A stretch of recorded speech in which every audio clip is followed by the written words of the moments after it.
today I will start with a keynote, so I will just try to put, as we say in French, the church in the center of the village, because there is quite a lot of noise around this topic. There is quite a lot of wokeism as well that is not helping. So I'm an engineer as a background, so sorry, I'm used to say the truth. I'm not very prone to hear the noise, so I'm going to share with you a few data points. I'm going to ask you as well sometimes some kind of question, because I understand that you are all at HEC, yes? So you have chosen like sustainability major and stuff like that, so you should know plenty of things. So we'll test that. He's not sure. He's a bit scared. So first of all, just we'll come back on few basics. We'll try to explain why what we do right now has got nothing to do with policy, has got nothing to do with willingness, has got nothing to do with climate, but is more like driven. We've got this fantastic opportunity of by fulfilling the economical need of our society, at the same time we manage to decarbonize it. Okay, so it's definitely not at the right pace, and we can rediscuss that at a later stage. But for my whole career, that's the first time that is happening. So on my side, I've done École Centrale, and then I've got a school that was dedicated to energy, that is the École Supérieure du Pétrole et des Moteurs, and then I used to work for Total Energy for nearly 20 years. So I've started back in 2000. So you have to everything that I say, you have to put that into context, right? When I had my baccalaureate, I was still going into a shop to print out stuff, and I was cutting things to then paste it, right? And then we had like the computer. This is where I'm coming from. So when I started to work for Total Energy back in 2000, I used to work in a refinery, and then I had the chance in 2008, so nearly a decade later, to start to invest for the balance sheet of Total into the electricity value chain. Okay, and here it was a bit the vision of a guy at the time that was named Christophe de Margerie. Who knows Christophe de Margerie? No one knows Christophe de Margerie?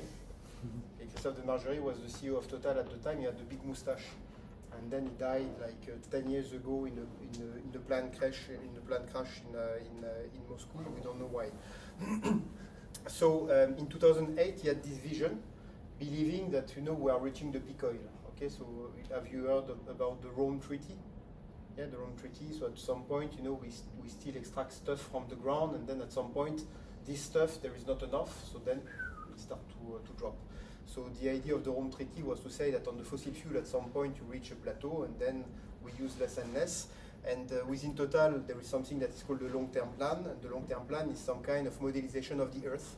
So you are looking at, okay, what is the geological capacity of the Earth of providing the energy that the Earth consumes? What is the number of people on Earth? What are they consuming? Are you able to fulfill basically the economical need using the resources that the Earth have?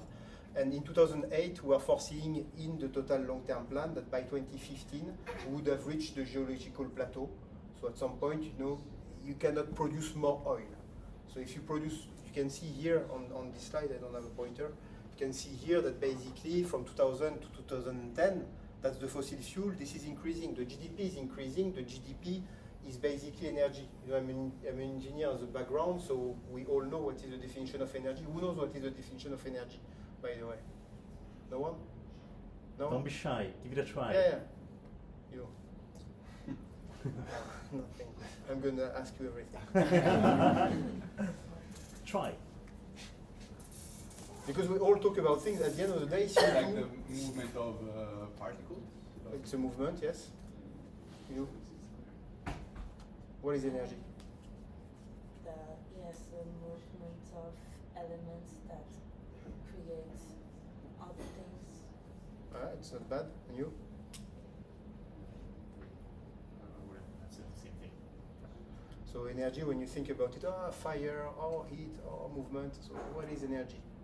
Particles? No, energy is a measurement of transformation.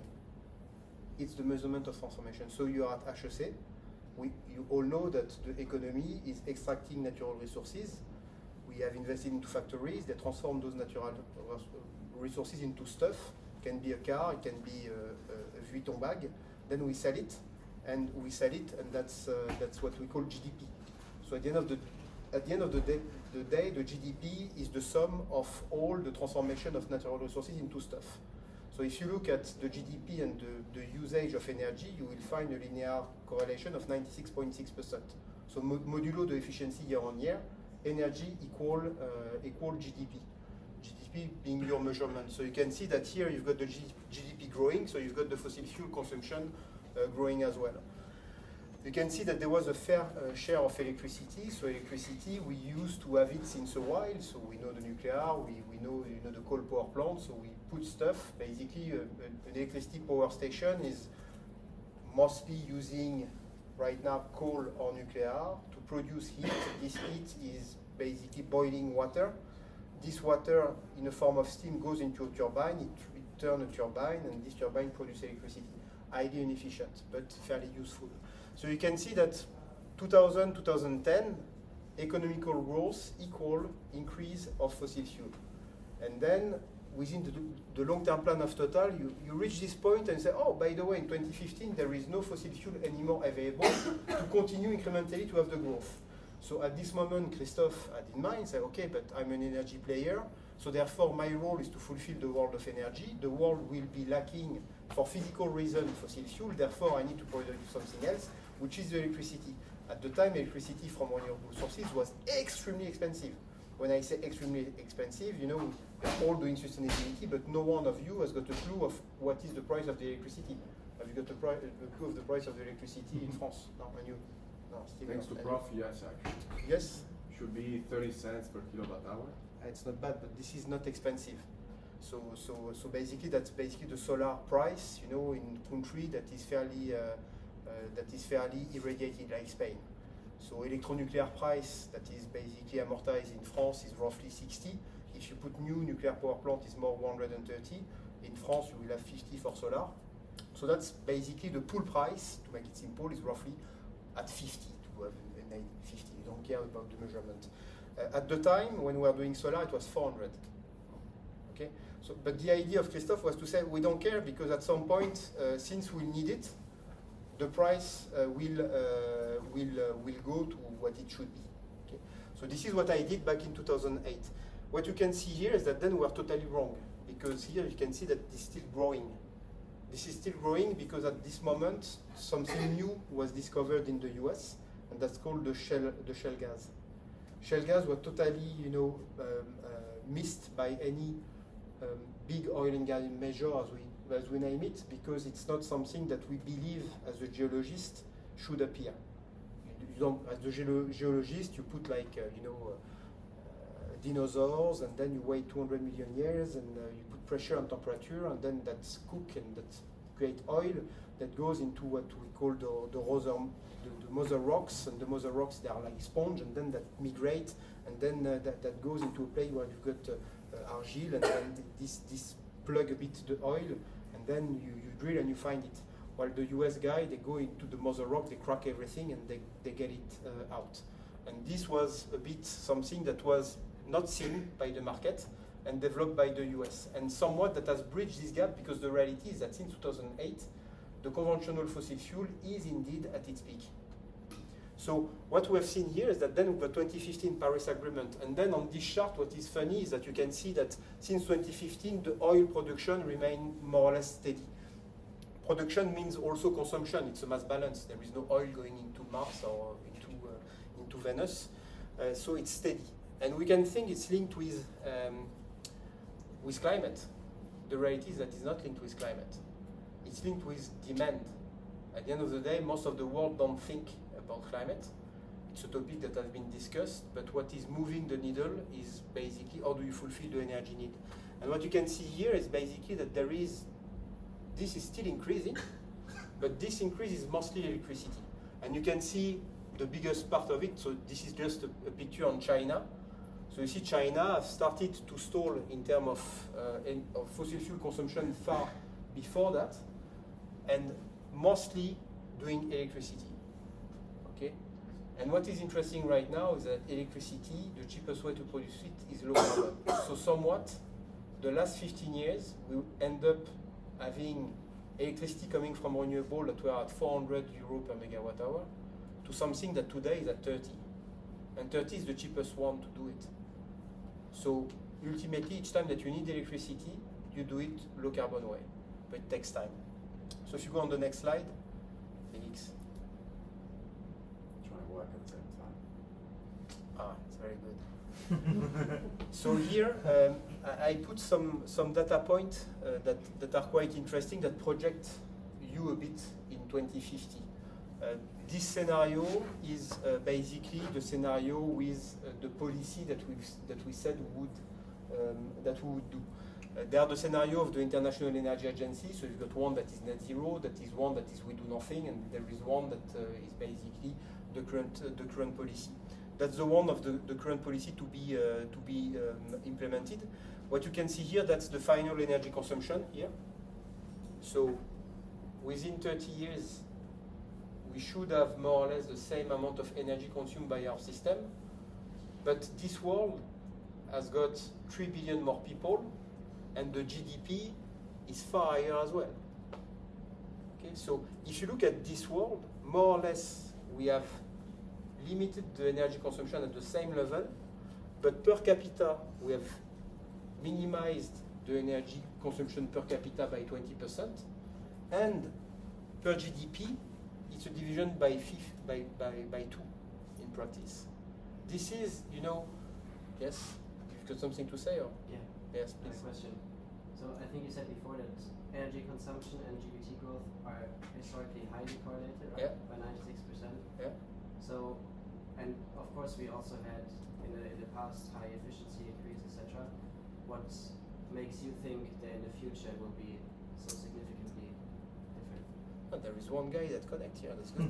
So keep that in mind. So this will be answered later. But that's a very good. Indeed, there is a systemic change that is currently happening. And for me, this is one of the things that is exciting me the most.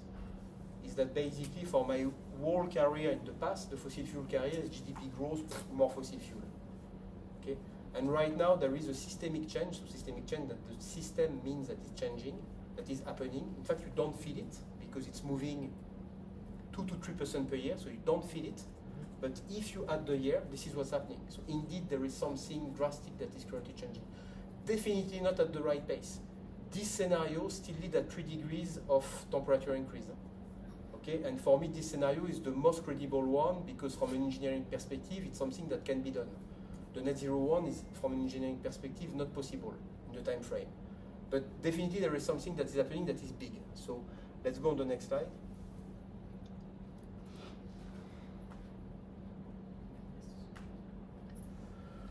And this is basically what we are talking about. So electricity consumption, you see the main systemic change is this one, is that you can see that the electricity consumption, even that's business as usual. It's basically, we do exactly as we do right now. It's the steady state.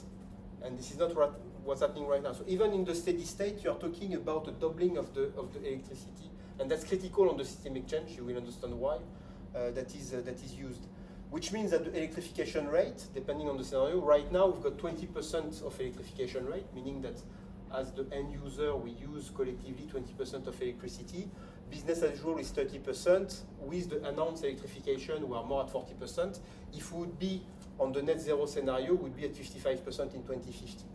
Okay, so which leads to this energy consumption per capita and the final energy consumption per GDP.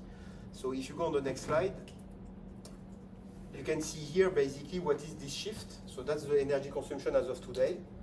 Here you're talking about electrification and transport, and that means mostly public transportation and EV.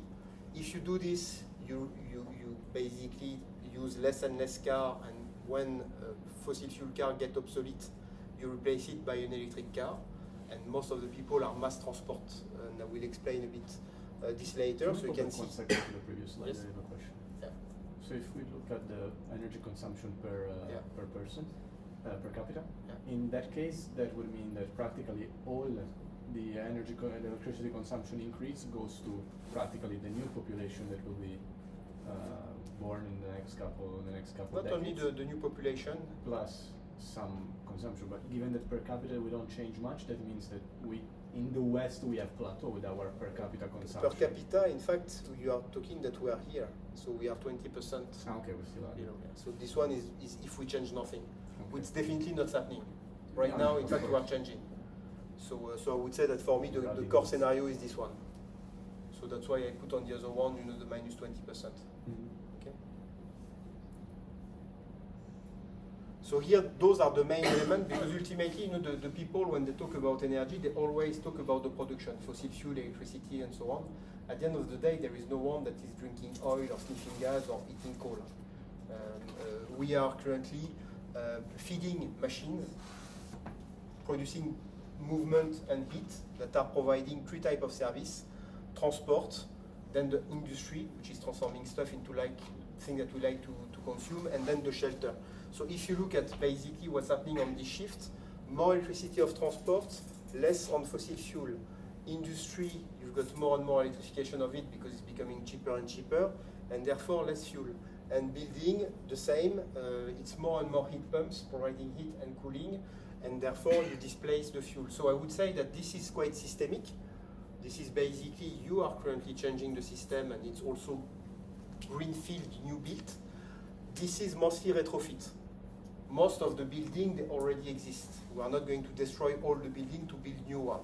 So here you're talking about mostly a retrofit of our system. If you go on the next slide, Felix.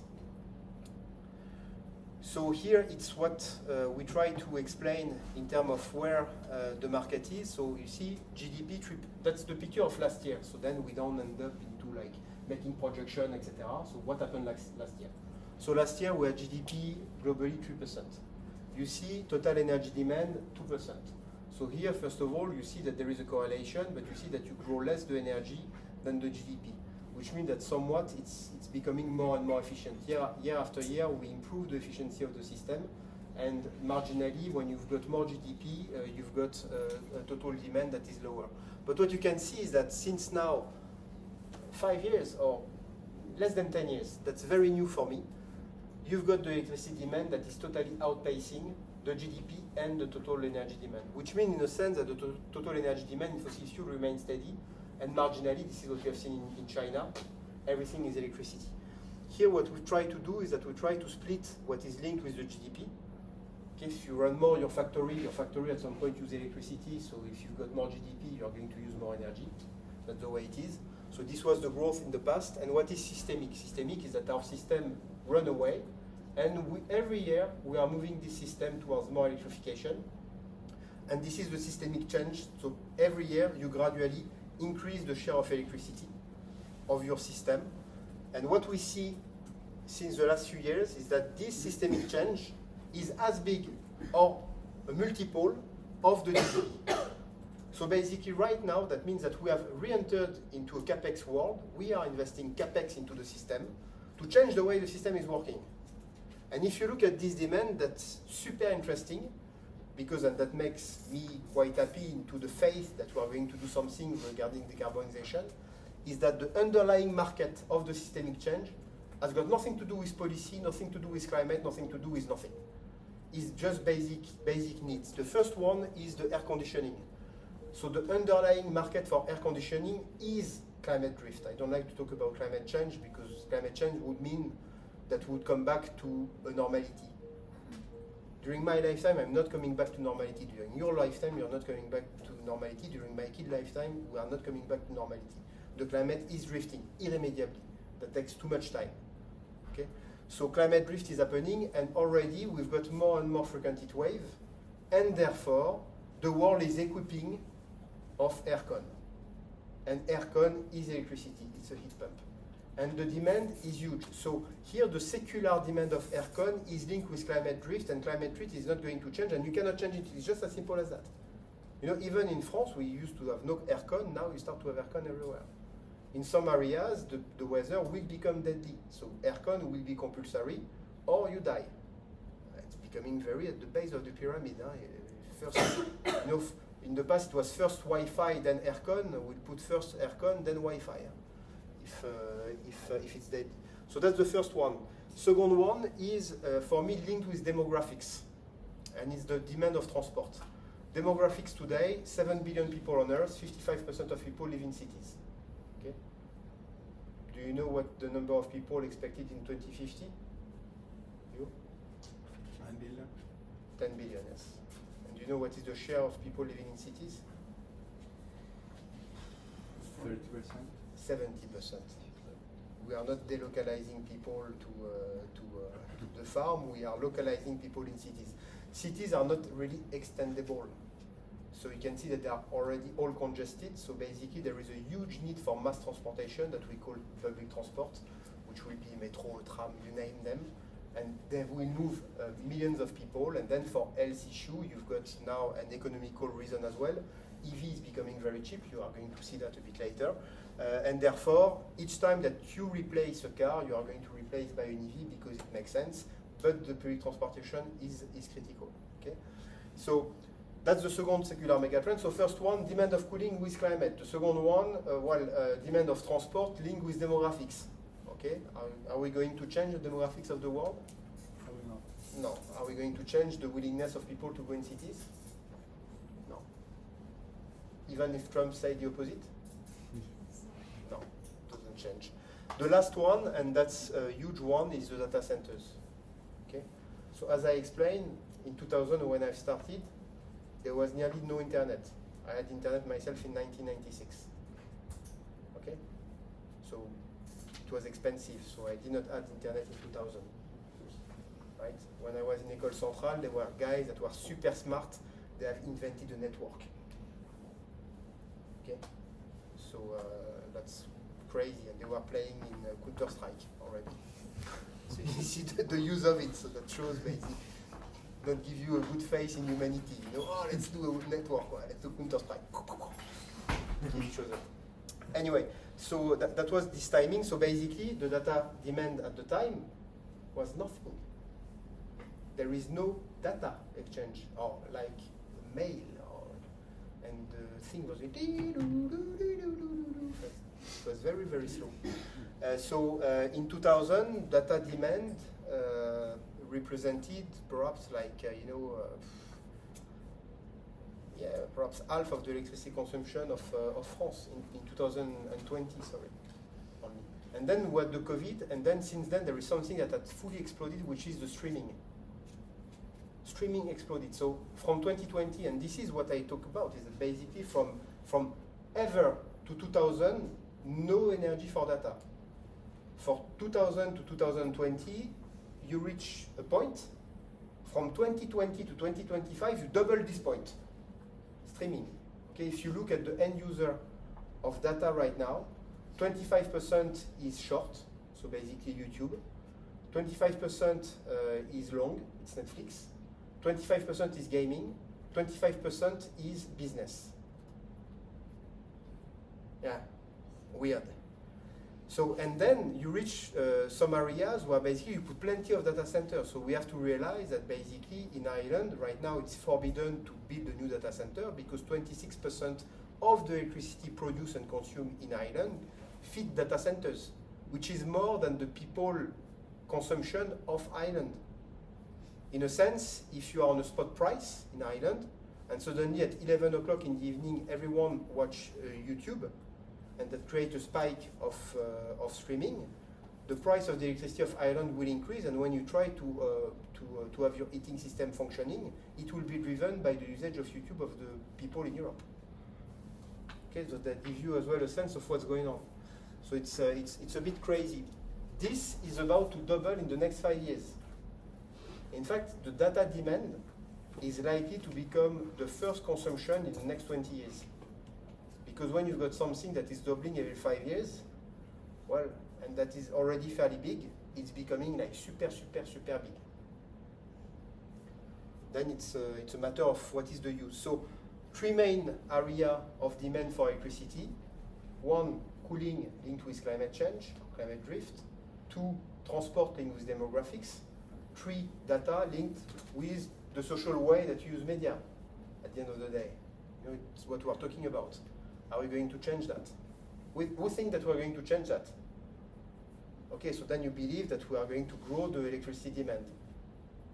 This is basically your belief. And this is this bit. If you go on the next slide, that's my favorite slide. It's what I call the spaghetti slide. This shows basically how our system is currently functioning. So you've got on the left-hand side the primary source of energy. Then you've got here the refineries. You've got here the power plants. And as I said, no one is eating coal or drinking oil. So this is feeding our system. And the system is working in a way that produces services. And those services is transport, industry, building, and agriculture. So by the way, I will come back to you because I think that you've got a huge responsibility, and that's why I spend time to talk with you. Myself, I spend most of my time talking with my team, trying to push them to do something. See, look at the guy. Right? And then I spend a lot of time with investors trying to raise money. Then we invest this money and we help our portfolio company. And then I spend a bit of time talking with you because you've got a huge responsibility. You are part of a group of people that live into an advanced economy. You are into a top school, and when I hear, youth saying, "Oh, we need to resign from the system and extract ourselves from the system," and get very, very pissed off. You cannot extract yourself from the system. This chart shows you. Okay, unless you live in Papua New Guinea, into an equatorial forest. And you have not been connected with the world, this world shows you that basically globalization was everywhere and you are part of it. Just the fact that you eat food, right? Here you've got agriculture. You see the agriculture? Agriculture is basically electricity coming from coal, and it's basically here gas doing fertilizer. You eat oil. Okay? The fact that you exist and you eat means you are using this. You don't do it in purpose. And you can go into a little forest, in a little area and say, I'm living remote and I'm doing nothing. No, you are part of this system. Okay, so your responsibility, if you want to do something about it, is to see how you can participate to steer the system with something else that is putting less pressure on our ecosystem. Because that's our economical system. It's putting pressure on our ecological system. Unfortunately for us, we live into the ecological system. So if we destroy the ecological system, we disappear as well. So you can see here as well why this is important, because that breaks a bit the smart ideas that are super simplistic, like, oh, let's phase out oil by putting more solar. Okay? Can you tell me, you look smart, what the oil is used for, mostly? Transportation. Yes, man! Very good. So, what should you do if you want to displace oil? Find an alternative. For? Transportation. Yes. Do you think that putting more solar will displace oil? We actually tried hydrogen fuel cells. It wasn't a big success for the moment. No. Why? It's not scalable. No, and also because the source of how do you make the hydrogen to start with? Yeah, most of the hydrogen right now is made from fossil fuel, Yeah. but even if you do it, in fact, the density of hydrogen is extremely low. So it's not a fuel that you can use. So basically, if you want to displace oil, you need to electrify transport, because you can see that here in yellow, you can use other type of fuel than fossil fuel. You can see that already here, 20% of the full stack of energy is low carbon. Those are the low carbon source of energy. But if you look at basically the electricity in France, it's 100% low carbon. It's nuclear and hydro and a bit of renewable. So it's already today feasible to have a system that's running with electricity can be low carbon. It's already today feasible. So indeed, no need to find hydrogen. By the way, hydrogen, you find it here, it's very small. I will show you another chart about this space a bit later. So here that shows that basically, first of all, there is no point to point the finger. Oh, this is bad, this is... No, you are part of it, you are eating oil. Just because we are part of this system. So don't point the finger to anyone, even if it's vegan or not vegan. You are still using the same fertilizer, so it changes nothing. It changes marginally, but it's not the topic. Then if you want to really have an effect, you need to really think about the full value chain, and you're talking about mostly systemic change. So if you go on the next slide, here I explain why electricity is becoming super interesting for everyone and why now it's accelerating everywhere as far as it's cheap. So you see here, that's the way that you produce electricity. So you've got right now amortized nuclear that is fairly cheap, and then marginally you keep pushing more renewable. This is the cheapest way to do it, and this has been divided by 10 to 15 over the next 20 years. To be honest, I'm not aware of a market that has been divided its cost structure by 15 or 20% elsewhere than on the energy system and the renewable. You know, if you've got in mind something, please raise your hand so that will be asked. Can you go back to the I thought that he had like an idea, but now he's asking me a question. Come back. Yes. Is it possible to work to increase the efficiency of low carbon sources? Because I see that a lot of the energy coming from hydro, solar has big losses.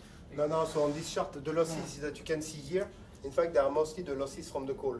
Ah, okay. So you will come back on the next slide. So okay, so you have been cheating, in fact, because you have looked at the answer and then you try to look smart by looking at by asking the question. Okay. So on this one, look. So you see, for example, here, like so here you've got the way that fossil thermal plant would work.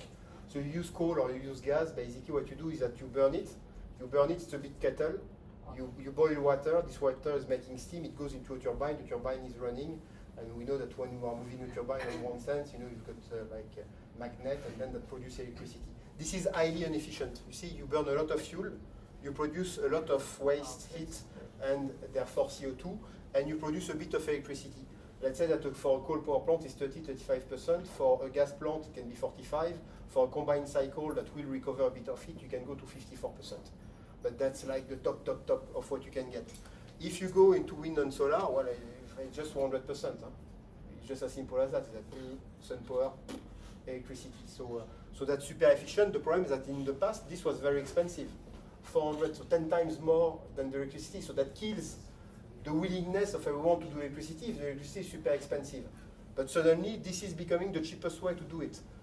There is other engineering problem. Electricity you cannot store. So you've got energy problems that are physical. But in terms of cost, this is super cheap. Then, most of our economy is just using two things. Let's say heat and movement. You know, if you do something, you extract natural resources, you put heat and movement, and you transform it into something else. If you look at the heat, most of the heat that we used to have was using gas boilers. So again, same system, you have a fuel, boom, you burn it, you try to make heat, well, that's making heat, so that's cool. You can recover most of it, so 85%, the rest is wasted. But if you use a heat pump, that's very different. A heat pump is using electricity to extract a calorie from somewhere to put it somewhere else. So if you want eating, you extract calorie from the outside and you put it inside.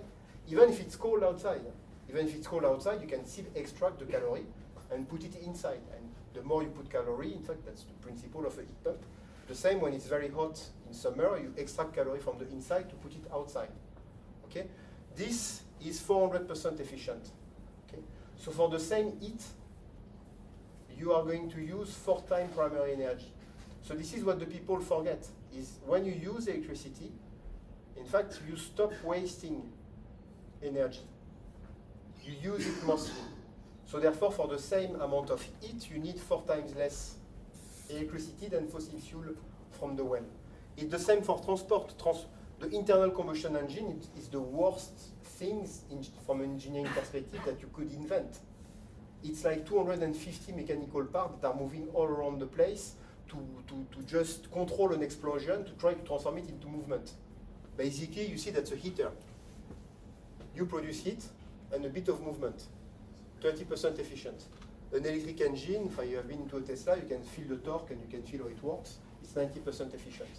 So basically, when you couple cheap electricity production, therefore for any incremental need of heat or movement, and by the way, this is quite interesting because a heat pump can be reversible. So when you produce heat, it can also do cooling, which is what we need as well, as I've just explained before. You will just want to do that, and that's why you see the demand of electricity that is exploding, because now, since 2012, in fact, we have reached this point where especially solar is becoming cheaper than any other alternative. Go on next slide. So here, that's the square that I've just built for you. You understand it? So that's our energy system. So here you've got basically what we use, that's molecules and electrons. So here, when this is moving, that means more electricity. So right now, that's the picture today, we are a molecule-based economy that is fossil fuel-based, that's gray. Okay? Once we have shifted, we end up into this system. This system has got much more electricity, and since the cheapest way to produce electricity is low carbon, everything becomes low carbon. And then you've got even like low carbon molecules that start to appear, coming from the sustainable aviation fuel and the biodiesel that you can find, even like e-fuel from hydrogen, etc. Those are a tiny bit. But this is what's happening. And you see the size of the square. So 2023, we are basically using 20% less energy when we have electrified it. We've got an increase of the population, and you've got basically a tripling of the GDP. So you see, when I hear that you need to ungrow if you want to reduce the carbon footprint, well, I look at this chart, I'm confused. This is factually wrong. You don't need to ungrow. You need to grow in a way that basically fulfills the electricity demand. In fact, the more you are going to electrify quickly, the less pressure you are going to put on the ecosystem. So if you go on the next slide, you can see it all look like a system that has been electrifying and finalized its transition.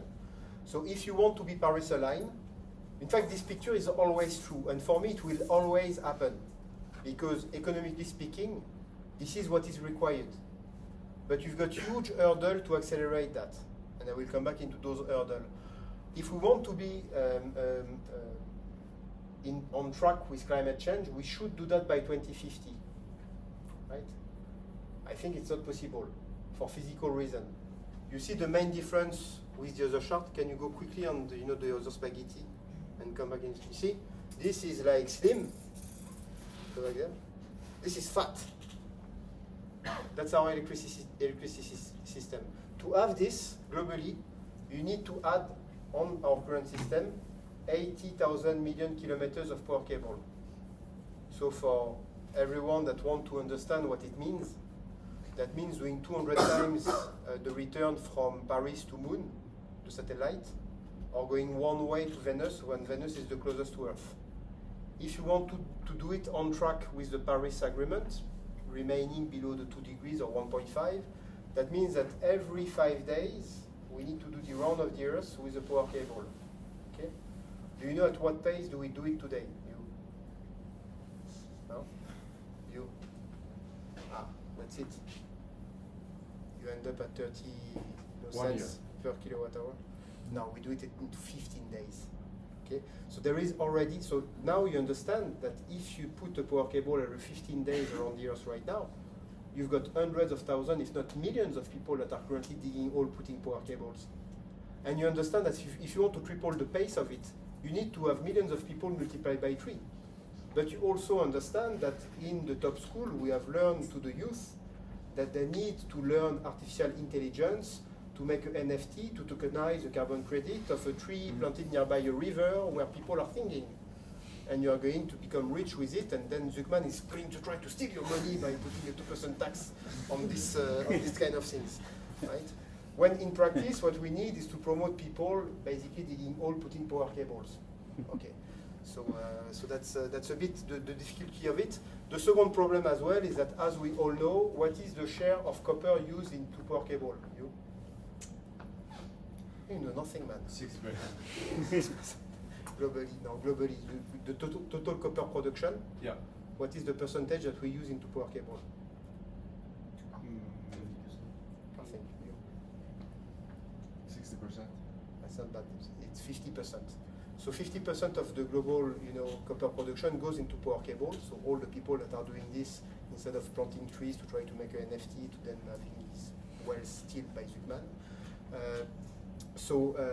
Which means that if we need to triple the pace of installing power cables, what should we do with the copper production? Increase a lot. No, not a lot. By? No. 1.5. No. 50%. So we need to double the copper production. So we took the industrial revolution, so 200 years, to reach this copper production, and now we need to double it. But now, okay? So we need to develop as much as we did develop the last 200 years. So that's why I'm saying that when I've got this as an engineer with the required time frame, then I look at the number of people that can do it, and then I look at what they need to have to do it.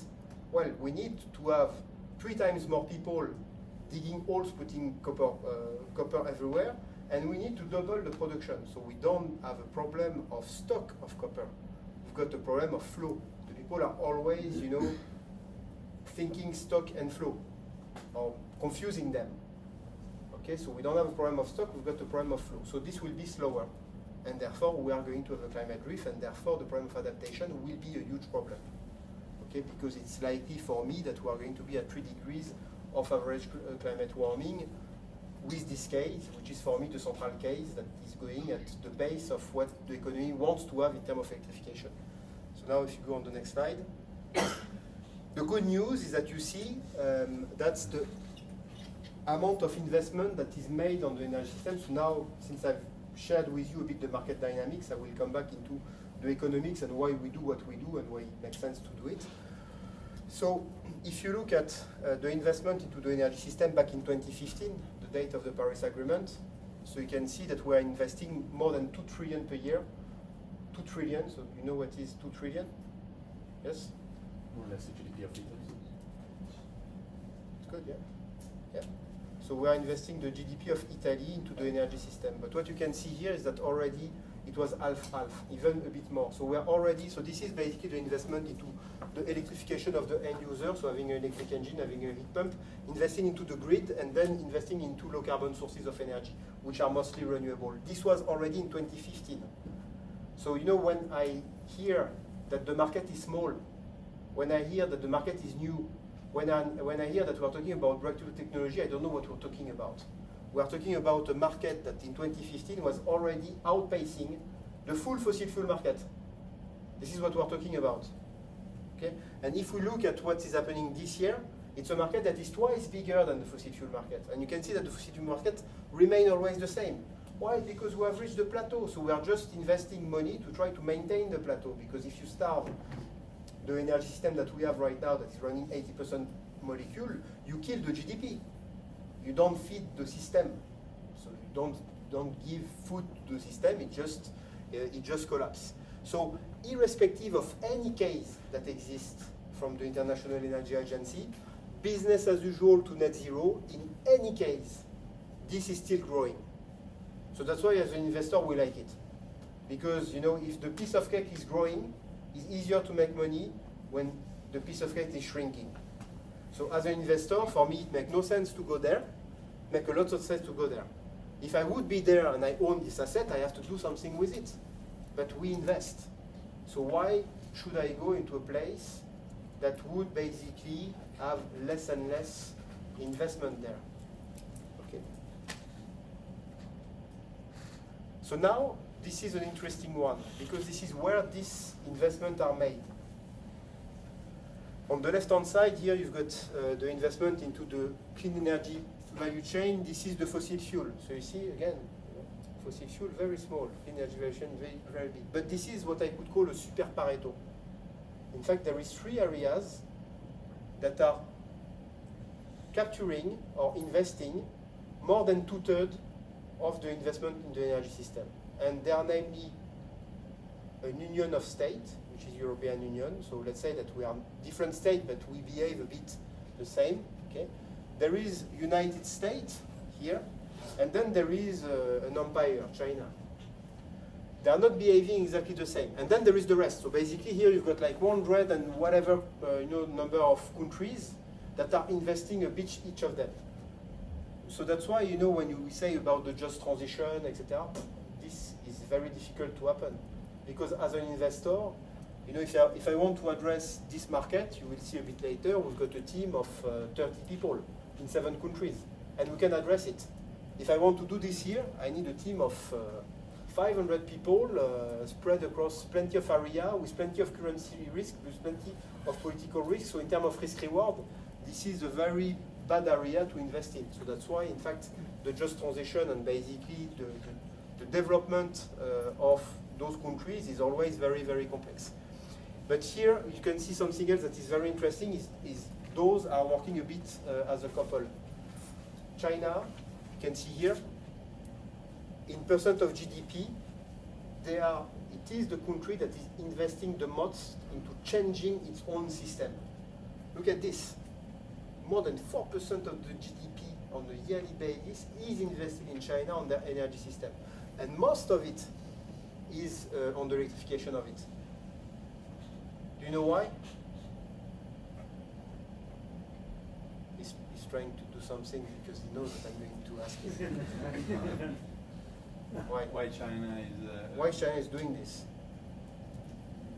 I mean, it has a lot of the natural resources that are needed already in their territory, right? They also have the capacity to store visibility. Sorry? Lithium ion, they have the capacity to store as well more than the rest of the world. Yeah. And the resources that are needed to make. I mean, why do they want to make plenty of electricity like this? What is in their mind? Why the world is running with fossil fuel and China is just putting like, boom, huge amount of GDP? They need to decarbonize industry, and they need also Why? to Why should they do that? improve the quality of air in their cities, which is still far away from Okay, European Elf. and American standards. They have a lot of natural fossil fuels, so they want to be independent of electricity Yeah, generation. yeah. You're right. It's a question of sovereignty. Imagine that there is just two states in the world, US, China, right? You know, we are all in the big mass balance, right? US, China. What is the fossil fuel production of US? Would be 90% of the world fossil fuel production in that case. China is No, no. What is currently, you know, in barrel per day? I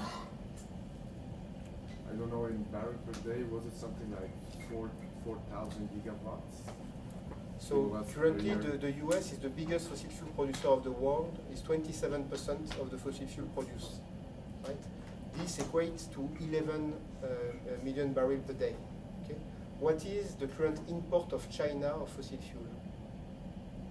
You know? 11 million barrels per day. So if you look from a sovereignty perspective, you've got one country that is currently exporting oil, 11 million barrels per day, the other one that is importing 11 barrels per day. So why do you think China is trying to electrify? Because basically what they import is for transport. So therefore, if they want to disconnect from their peg to the dollar, because as we all know, the barrel of oil is labeled in dollar. You know, right now, the oil price or the price at the pump in France came back to 150 euro. Why? Because the dollar dropped. So basically, the dollar is pushed on all the economy of the world in a monetary world through the oil. Suddenly, the China is saying, oh guys, you know, we've got a problem because we are moving stuff and we are using oil. So China is happy they've got coal, so that's why they've got their coal power plants.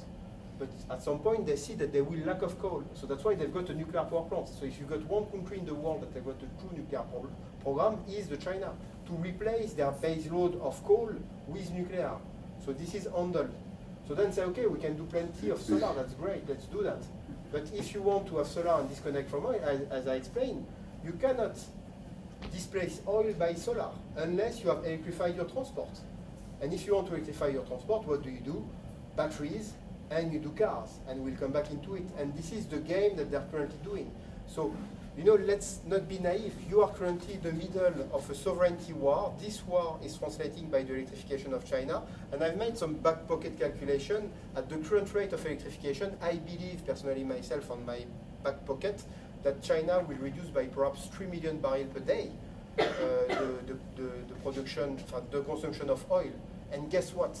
Where is the most expensive oil produced on Earth right now? US. US. Shale oil. So the shale oil has got a break-even drill of 65 and the break-even pump of 40.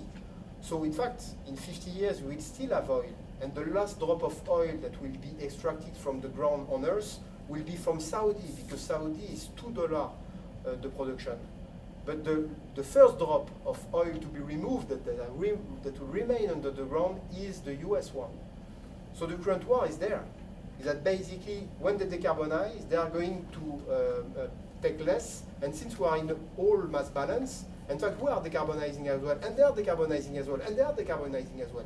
This will impact strongly the shale oil industry, which is the only lever that the US has on their commercial balance to be positive.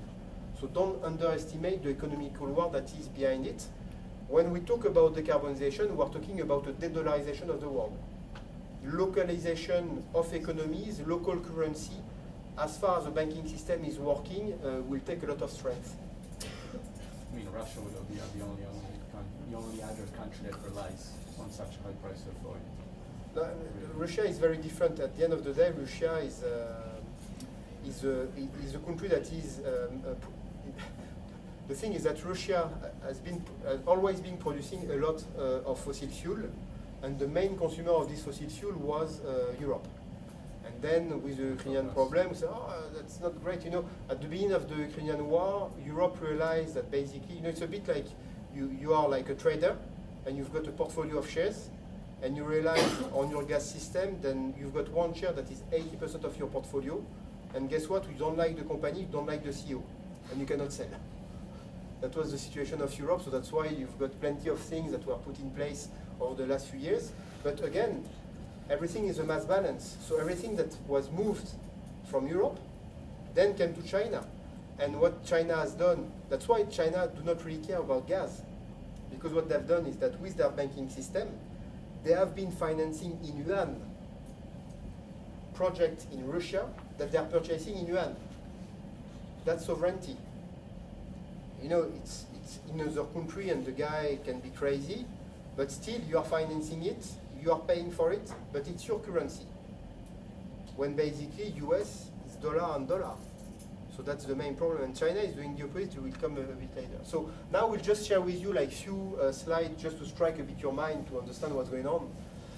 So that's the data centers. So you see, this is what I was talking about. Myself, I was born in '78.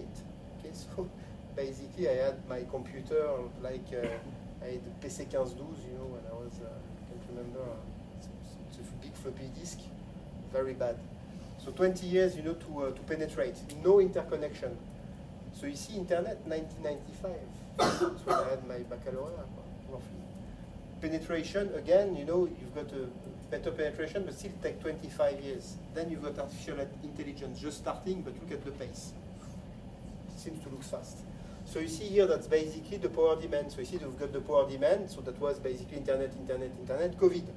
COVID, boom, Netflix, Zoom, whatever. You see that it's doubling. And then you've got now the artificial intelligence. So again, most of the usage, we talk a lot about artificial intelligence, energy, it's a fair chunk. But the reality is that it's the cloud that is consuming the most. And this is not about to change. Huh? And we're talking about very short time frame. You see here, it's like 25 years. Here it's 5 years. And this is big. This is very, very big. I mean, this represents already 3% of the electricity consumption on Earth, and we're talking about doubling and doubling and doubling every 5 years. So you understand that this is becoming the main demand of energy, in fact. Okay, we'll go on the next one. So what's going on right now? Just to strike a bit ideas. That's the investment in data centers and the investment in hospital in the US. Okay, so that's the investment into the hospital in the US. That's the investment into the data center. Last year, US invested more in data center than in hospitals. Okay, this is what we're talking about. If you go on the next slide, this is basically the energy, you know, demand, but much more localized. So first of all, that shows something. That shows that there is sovereignty of data as well. In fact, in Europe, we don't want to have data anymore in the US. They don't want to have China, they don't want to have it extra. But look at this, Virginia. It's 4,600, you know, 5,000 megawatts. What is 5,000 megawatts? Practically the energy consumption of Tuscany and Emilia-Romagna put together. That's 5 nuclear power plants. Okay, 5 nuclear power plants. So in Virginia, in fact, you've got basically the equivalent of 5 nuclear power plants that are currently feeding the current system. Okay? So you understand why it's 25% of their energy consumption. It's the same here. See, Dublin is 21% of their energy consumption. You're talking about things that are like extremely, extremely, extremely big. When you hear like a project, oh, let's put like a 1 gigawatt data center campus, like that looks cool. That's a 10 to 15 billion investment that you need to front with a 10 to 15 billion nuclear power plant if you want to power it. It's not small stuff, it's big stuff, very, very big. It takes 25 years to just build a power plant, okay? So let's go. So that's just for data to explain why you are talking about mega trends that are huge. So now the car. Car is amazing. You see that's basically the share of cars that were sold in China. So that's EV and that's internal combustion engine. I've got plenty of slides on cars. And look at the scale. It's not like 2000 is 2020. In 2020, there was no EV sold in China. Last year is more than 50%. Okay, this is what we're talking about. Okay, if you go on the next slide, that's the penetration of the EV car on the market. Yes. Well, in Europe and the US, the current EV demand is lacking, so it's been falling last years. Why do you think that is? What do you mean it's falling? In, This is not what I have. In Europe, it's No. currently No. Look in Europe. No. Look, 51% CAGR. Look at world EV made in China, and look at rest of the world share of, you know, it's not true what you say. It's just factually not true. Is not growing as fast as 50% CAGR. Do you know a lot of market that grows 50% year on year? No. Okay. So I don't know. You know. Oh shit! It's only 30% this year. Ah, too bad. You know, it's not too bad. So we'll test you a bit. How many cars do we have on Earth right now in the stock? 50 million cars. 50 million cars on Earth. Man, Earth. yeah, nah, come on, you. 50 500 million cars. million. 500 million is a bit better. You? No? No? A billion? Who say more? You. More? How much? 2. It's 1.4. 1.4 billion car. 1.4 billion car. What is the global production of car on a yearly basis? You. The 3 million. That's not bad. 60 million. 60 million. So right now, in fact, we've got 60 million. So first of all, do some math. We've got a stock of car of 1.4 billion. How long it takes to replenish this stock with new cars? How long? How long? 1.4 billion, 60 million car. How long it takes? 20-something years.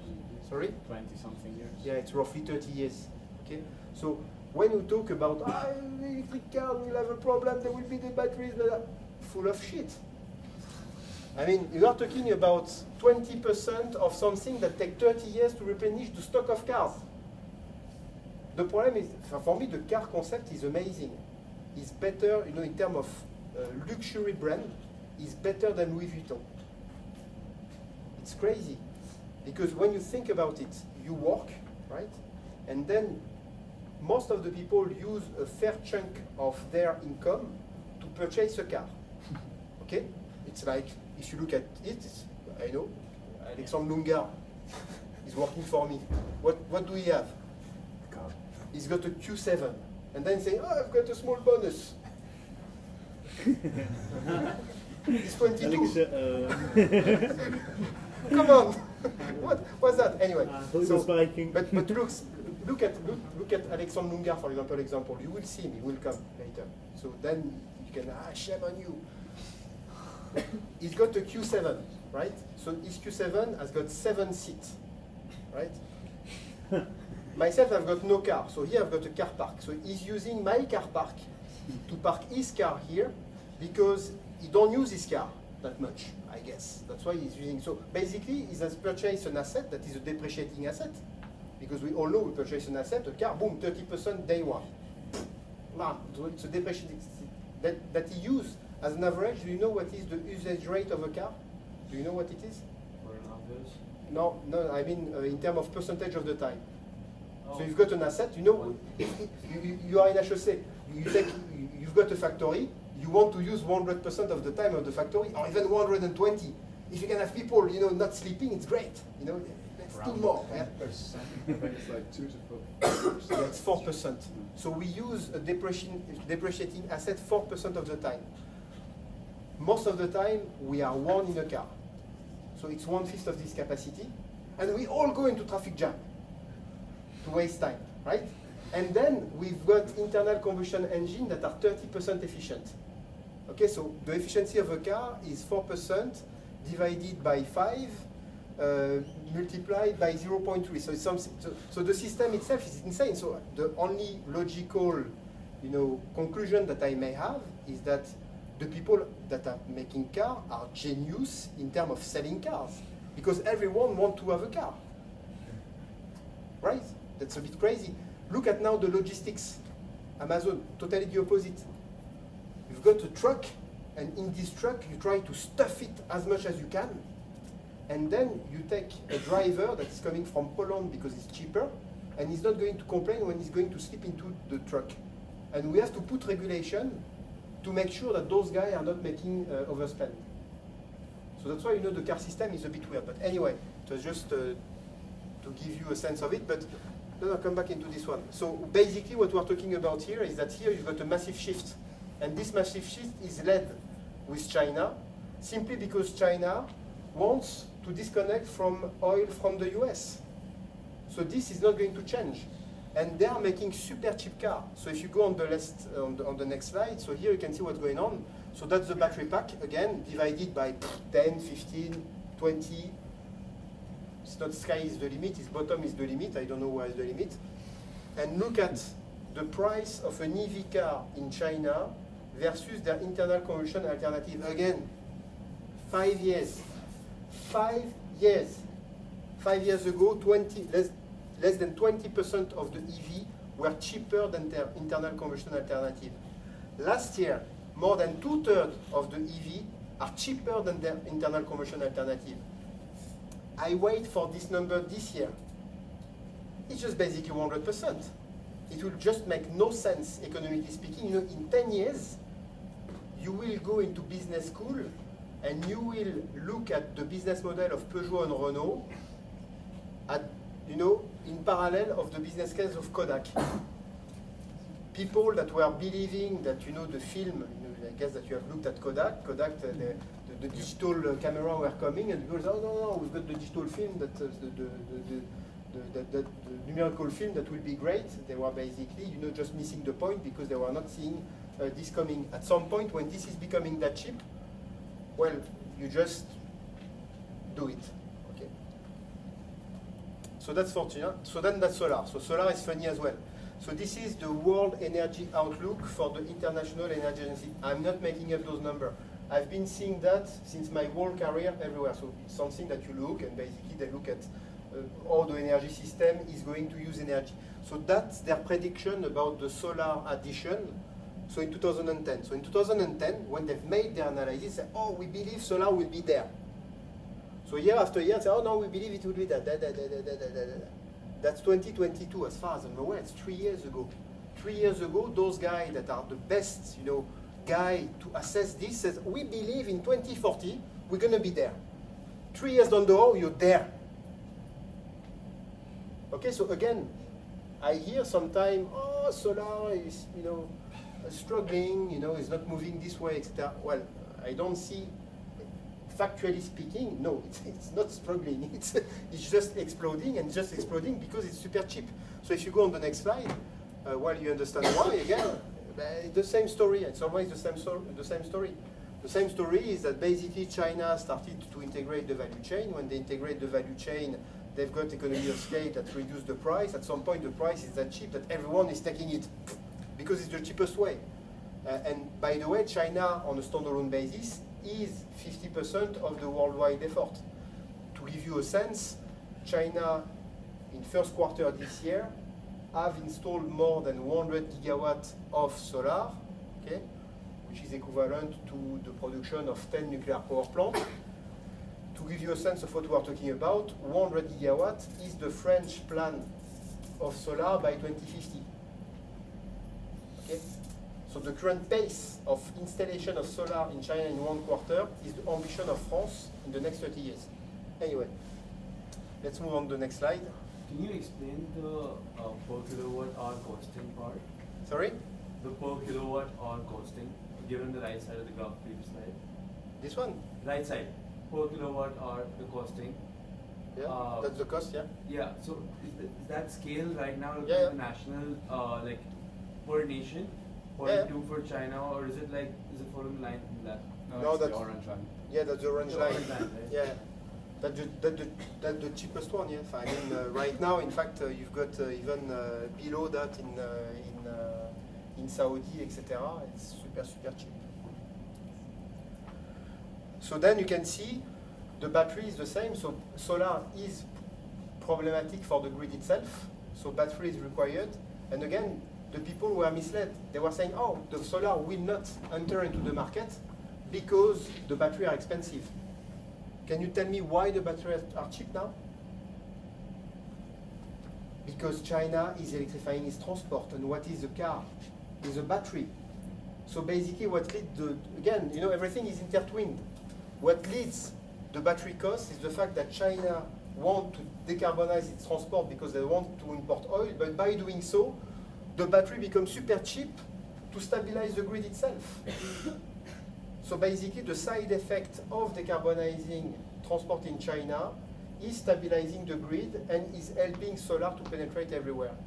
There was no willingness to make batteries, so that's why all the business case that were there, oh, let's do some batteries, startup, etc., they went all to the bin because there was no business case there. So if you go on the next slide, so that's very quickly the little problem of the critical minerals. If you go there, you can see here that this transition require basically, you know, shifting from the former world, which is a fossil fuel world, to the world of electricity means moving from mining oil to mining critical minerals. And you can see that basically all of them, so natural graphite is for solar, cobalt, lithium, and nickel, it's for batteries, nickel is also for lines, etc. Copper is for lines. So basically this is the deficit of those critical minerals that is by 2030. And this is basically the investment required on the top of all the investment that we do. You know, the 2 trillion that we are talking about. If you want to fulfill this, and this is not even looking at the ability to produce, you need to invest. Well, here you see there is half a trillion plus one. You are talking about as well 1 trillion in the next 5 years just to basically have this supply chain working properly. So if you go on the next slide, you've got here as well the game of China. So China decided to decarbonize themselves to avoid importing oil, but suddenly they see that since their inner market is 50% of the global market, let's produce everything. If we produce everything, basically we push the yuan, we yuanize the economy of the world, because everyone will want to have a car or solar panel or a battery from China because it's super cheap. So you can see here that's where the first of all the clean energy metals are produced, so it's a bit everywhere, but this is where they are refined and processed. Basically how you can get them in a form that you can purchase. The red is China, so you can see that basically they have captured the upstream value chain through the refining and processing, because in Europe or in the US, not in our backyard. Imagine you know, the Green Party coming, if you say, oh, let's put a lithium mine to do this. Very complex. So if you go on the next slide, you can see here then they decided to basically also fully integrate the value chain.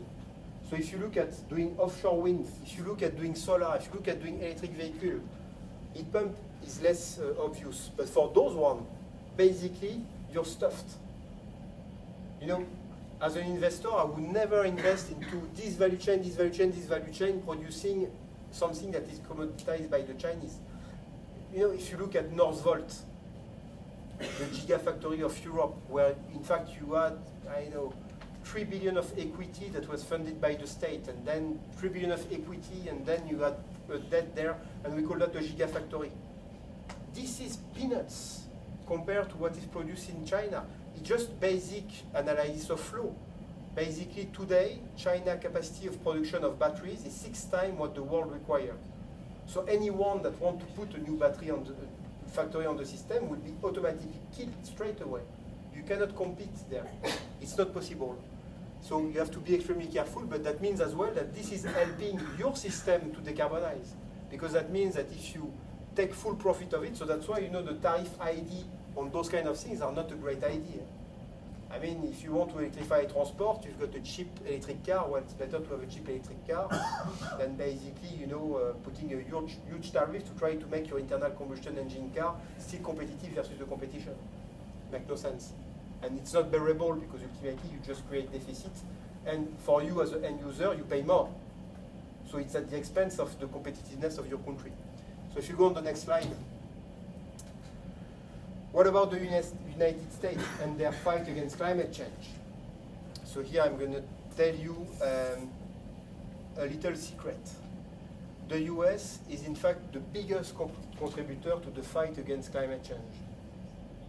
It's a bit weird, but this has came from the Shell revolution. So first, you can see here, that's the way to produce electricity in the US back in 2014, 2022. You can see solar was expensive, it's a cost curve, it was still expensive.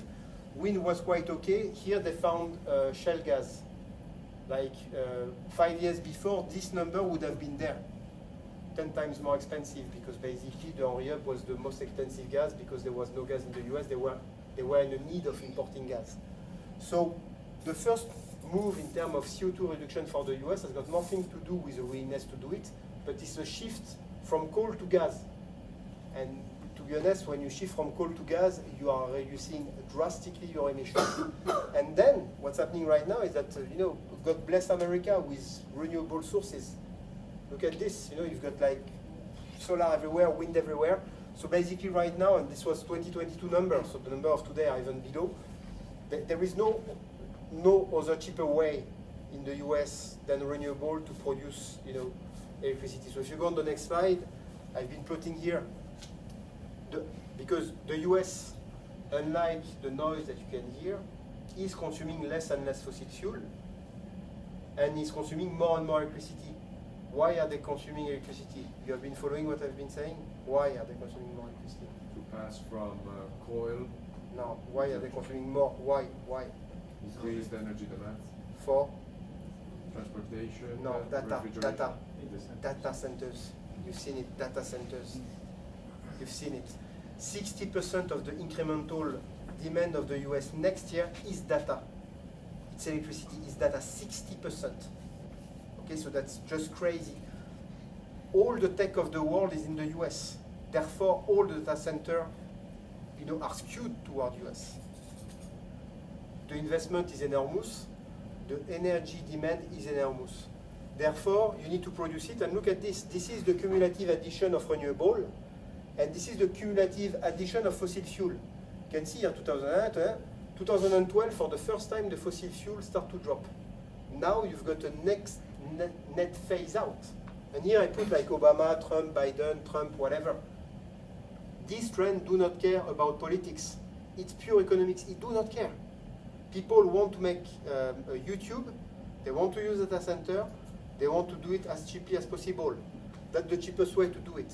You phase out fossil fuel and basically you remove and you put more renewable. And if you go on the next slide, what's happening here is basically, so that's the ratio and that's the emission of the US, you know, in net. So it's gigaton of CO2 if you want, right? So basically over this period of shift from coal to gas and then from gas to renewable because of the new demand,